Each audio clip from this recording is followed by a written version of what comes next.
Ladies and gentlemen, pay very close attention because what I'm about to discuss is not simply about space exploration. It is about power, global influence, and the silent race for technological dominance. If you think this is just another science headline, you are mistaken. China's release of the new 3I ATIAS images may appear on a surface level as a routine scientific update, something intended for astronomers, researchers, or educational institutions. But if we step back, step outside the frame of the telescope, and pay attention to the timing, the presentation, and the messaging, we begin to see that this was not just a scientific announcement. It was a statement, a signal, a carefully measured show of capability and confidence. Because nations rarely reveal their most advanced achievements until they are certain those achievements have matured into leverage. And that is exactly what we see here. Let's start with the images themselves. These are not typical space photographs. They are high-resolution, deep field captures that demonstrate not only advanced equipment, but precision engineering, computation, and observational consistency. To produce images like this, a nation needs a network of systems, powerful telescopes, orbital alignment infrastructure, atmospheric filtering technologies, and data processing centers capable of handling enormous volumes of information. This means China is not merely improving piece by piece. It is building systems that support long-term scientific and strategic autonomy. Nations don't invest in such systems lightly. They invest in them when they are looking ahead, far ahead, beyond the next election cycle, beyond the next trade negotiation, toward the next era of influence. And here is where the significance deepens. For most of modern history, space exploration and space imaging have been dominated by Western institutions, particularly the United States. NASA was not simply a research agency. It was a symbol. It represented leadership, innovation, and global scientific prestige. When NASA released images, the world looked. When NASA launched missions, the world watched. But today, the world is beginning to watch someone else. China has, in the past 2 decades, transformed its space program from a supporting role to a leading one. Their lunar exploration missions, their work on space station development, their increasing role in asteroid observation, all of it is part of a consistent trajectory. Unlike nations whose scientific direction shifts every 4 to 8 years with changes in administration, China plans in decades. When they build infrastructure, they do so with the intention of remaining relevant for the next century. The 3I's ATLAS images are one more step in this strategy of silent, steady expansion of influence. And influence is the key word here, because whoever controls the tools that observe, measure,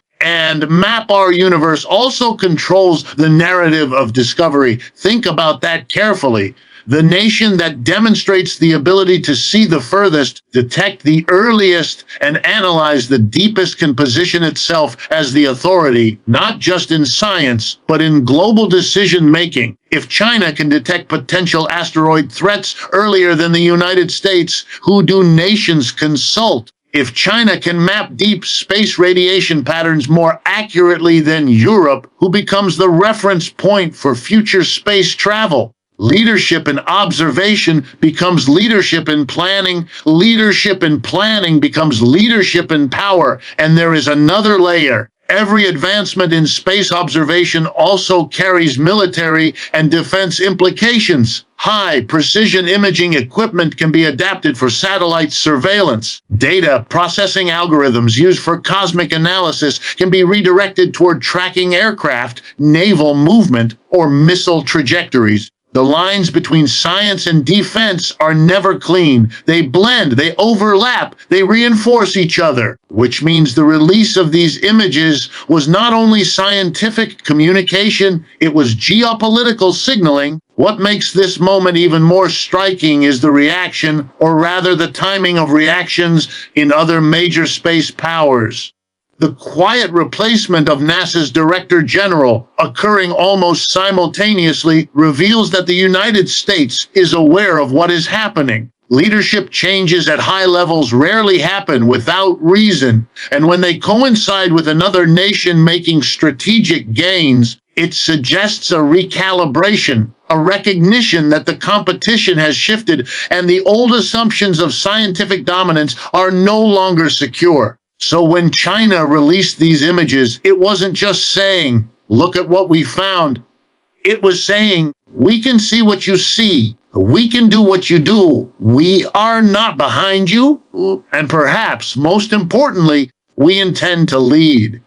The replacement of NASA's Director General at this moment is not an isolated administrative decision. It is a strategic signal. Leadership in institutions like NASA does not change casually nor suddenly, and certainly not without underlying pressure. When leadership shifts in the middle of increasing global competition, the real story lies not in the replacement itself, but in the forces that made that replacement necessary. And to understand those forces, we must consider timing, perception, and the rapidly evolving landscape of space power, because space today is no longer a scientific playground. It is a geopolitical arena, and leadership in that arena is not symbolic. It is structural power. Let us begin with timing. The announcement of the new appointment came almost directly alongside China releasing new high-resolution imagery from the 3IKTS observational system. For years, NASA has been regarded as the unquestioned leader, the organization that sets the pace of discovery, the institution that others measure themselves against. But now, for the first time in decades, the United States is seeing another nation achieve technological milestones at a pace that challenges that leadership. And when a leading institution senses that its supremacy is being tested, it does not simply continue with business as usual. It adapts, it restructures, it changes leadership. NASA's central challenge is not internal incompetence, it is external momentum. China is investing consistently in space infrastructure while the United States has faced political division, fluctuating budgets, and shifting priorities in science funding. Leadership transitions at NASA are often used to refocus direction, signal realignment of priorities, or prepare the agency for a new strategic posture. And that is what we are seeing here. The United States understands that the global perception of scientific leadership is just as important as scientific results themselves. If one nation appears to be advancing faster, others take notice. Influence shifts, and influence is the currency of modern geopolitics. There is also the matter of narrative management. When a space agency appears to fall behind, even if only in perception, it risks losing foreign partnerships, academic collaboration, talent recruitment, and private sector investment. And NASA is deeply interconnected with private aerospace industries like SpaceX, Blue Origin, and Lockheed Martin. If the U.S. government senses that its leadership in space innovation is being questioned, a leadership change becomes a way to renew confidence, both domestically and internationally. It is a statement. We are adjusting. We are paying attention. We are not standing still, but there is a deeper, more structural reality at play. In the past, NASA's position was secure because no rival nation had the industrial infrastructure, funding stability, research networks, and political commitment required to match it. Today, China possesses all four. This changes the strategic calculus. China's model of centralized scientific planning allows it to pursue space programs with decades of continuity, something Western democracies with rotating administrations struggle to match. And when one competitor is operating on a long-term vision while the other is navigating political cycles, the one planning further ahead begins to shape the direction of progress. So NASA's leadership transition must be viewed as an acknowledgement of this new reality. It is the recognition that scientific prestige is no longer guaranteed by history. It must be defended, renewed, and strategically reoriented. The new Director General is not stepping into a stable institution, but one that is being asked to reposition itself in response to a changing global hierarchy. And this point matters. The replacement was not framed as crisis, but as evolution. This is how institutions maintain authority, by shifting before they are forced to shift,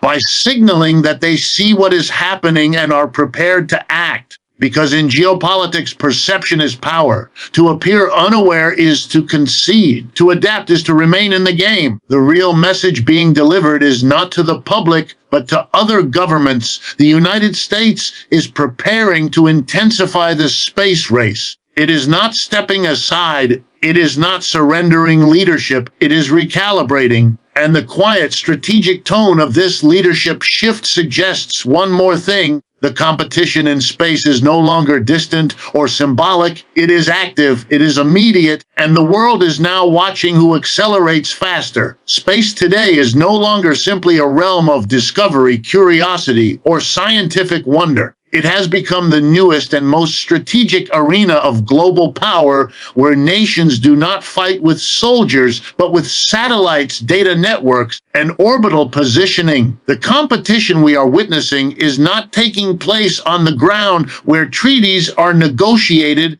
or in parliaments where speeches are delivered. It is unfolding silently above our heads in the thin layer of orbit surrounding Earth. The stakes are not just technological prestige. They are control of communication systems, navigation networks, surveillance capabilities, and even the timing of global financial transactions. Whoever holds power in space holds influence over how the world functions every second of every day. Consider the role satellites play. Every GPS signal, every long-distance communication, every global banking transfer, every weather forecast, every military reconnaissance image. These systems rely on satellites. Now imagine a world where one country controls or has superior access to those networks. Control of space infrastructure translates directly into leverage on Earth, leverage over trade, leverage over diplomacy, leverage over defense. So when a nation advances in space observation, deployment capability, or orbital strategy,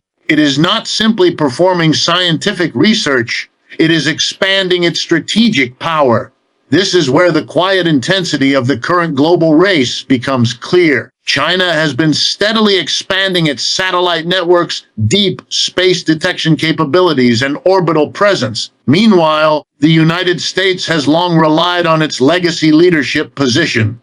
But power is never preserved by history, it is preserved by performance. And performance is shifting. Some call it competition, some call it transformation. But in reality, what we are seeing is the emergence of a new balance of power that no nation can ignore. And here is the critical point. Space dominance is not only about launching rockets. Rockets are the beginning, not the outcome. True control lies in sustaining satellites, maintaining deep space detection, building ground-based tracking stations, creating autonomous data processing systems, and integrating all of this into national defense and economic coordination. This requires enormous investment, technological consistency, and strategic foresight. China has all three, and it has been demonstrating them not through loud declarations, but through steady, continuous releases of new capabilities. Every new telescope network, every lunar mission, every deep space image, every new orbital satellite chain, each of these reveals not only progress but intention. The United States recognizes this. It understands that the next era of power is not decided by territory, but by altitude. The higher you operate, the more control you have. A nation with superior satellite networks can monitor global shipping lanes in real time. It can detect missile launches faster. It can track military movements across oceans and deserts. It can secure its own communications while intercepting those of others. Space is not just a frontier. It is the shield and the sword of the future. This is why the atmosphere of cooperation that once characterized space exploration is fading. The era of joint missions and shared research is being replaced by caution, secrecy, and strategic competition. No nation wants to reveal too much. Every advancement is evaluated not only in scientific terms,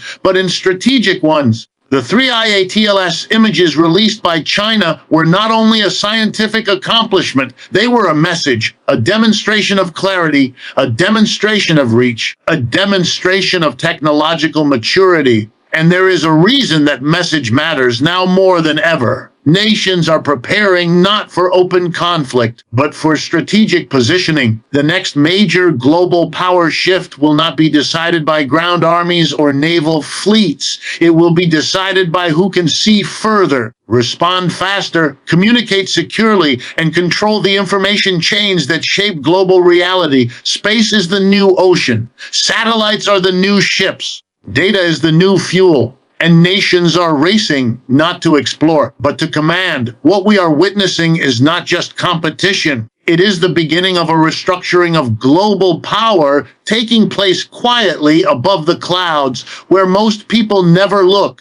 And the ones who are not paying attention now will find themselves reacting later. The battlefield has already moved. The question now is who understands that first. For decades, the narrative of space exploration and scientific discovery had a central anchor: NASA. It was the institution that defined the pace of innovation, the reference point for global standards, and the symbol of humanity's collective ambition beyond Earth. Countries aspiring to advance in astronomy or aerospace would often model their programs after it, seek collaboration with it, or, at the very least, measure themselves against it. But today, that once stable center of gravity is shifting. Not because NASA has diminished in importance, but because another force has steadily risen to meet it. China's sustained investments in deep space observation, lunar research, satellite navigation, and scientific infrastructure are beginning to reshape the global hierarchy of scientific authority. Not loudly or dramatically, but persistently, confidently, and strategically. This shift is not merely technological, it is psychological, educational, political, and symbolic.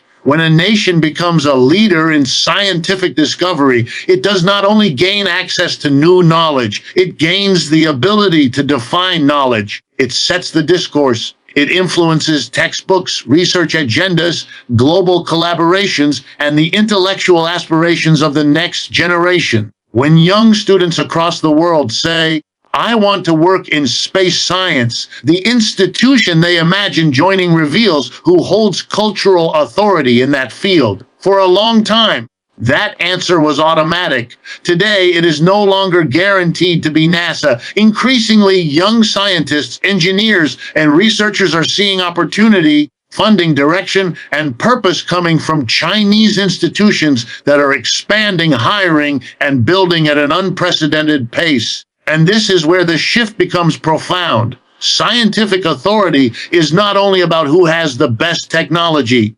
It is about who has the most momentum. Momentum is the force that turns progress into belief. Belief turns into influence. Influence turns into leadership. And leadership, once firmly established in the global consciousness, can last for generations. China's progress is characterized by something that Western scientific institutions struggle to match: continuity. It does not reinvent its goals every few years. It does not restructure based on electoral cycles or shifting political winds. It sets long-term missions: to build a space station, to map the far side of the moon, to lead in deep space imaging, and it moves toward them with patience and scale. Meanwhile, NASA has had to adapt, negotiate funding, balance commercial partnerships, and reframe its priorities repeatedly. This does not weaken NASA's intelligence or capability, but it does create inconsistency. And inconsistency is what erodes perceived authority. But authority does not shift all at once. It shifts subtly, gradually, and then obviously. It shifts when international research teams begin applying to work in Beijing instead of Houston. It shifts when countries align their satellite navigation systems with Beidou instead of GPS. It shifts when universities seek partnerships with Chinese observatories to access data they cannot get elsewhere. It shifts when breakthroughs come not from the institutions that have historically led, but from the ones that have been quietly rising. This is the moment we are in now, a moment where two global scientific powers stand side by side, one with a storied legacy, the other with accelerating momentum. And here is the hook many overlook, Kai. Once the perception of leadership changes, the actual leadership changes faster. Perception influences funding. Funding influences talent. Talent influences discovery. Discovery influences prestige. Prestige reinforces perception. The cycle accelerates and the center of gravity moves. But the most compelling aspect of this shift is that it is happening without confrontation. This is not a battle for dominance fought through public competition or aggressive rhetoric. It is a strategic rebalancing occurring through achievement. Every new mission China completes, every image released, every satellite launch, every research collaboration secured, each one adds a small weight to one side of the global scale. And slowly, that scale begins to tip. The world is not witnessing the fall of one power and the rise of another. It is witnessing the emergence of a shared stage where leadership is no longer singular, where space is no longer defined by one voice, but by several. The question now is not who leads, but who adapts.